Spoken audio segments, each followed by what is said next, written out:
Bonjour la France. I am Christina Figueres, and as the Executive Secretary of the United Nations International Climate Change Convention in 2015, I had the honor and the privilege to lead 195 nations of the world toward the historic Paris Agreement on climate change. Now, today, we are facing several crises. Today, some countries are coming out of the COVID-19 crisis. Some are still there. We're all in the midst of the economic crisis caused by the COVID-19 pandemic. We are still in the midst of the biodiversity crisis. We are still in the midst of the climate change crisis.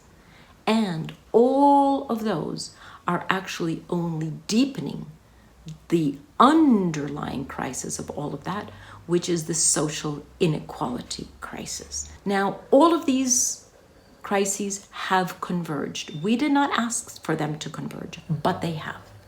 And what we do know is that we do not have either the bandwidth, the attention space, or the finances to address these challenges and these crises individually or sequentially.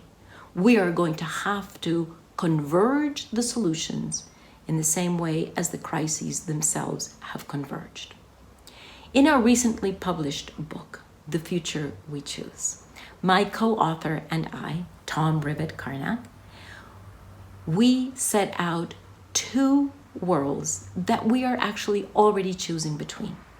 On the one hand, we have a world that is constant destruction and human pain because we have not made the decisions or taken the individual behavioral actions that we should.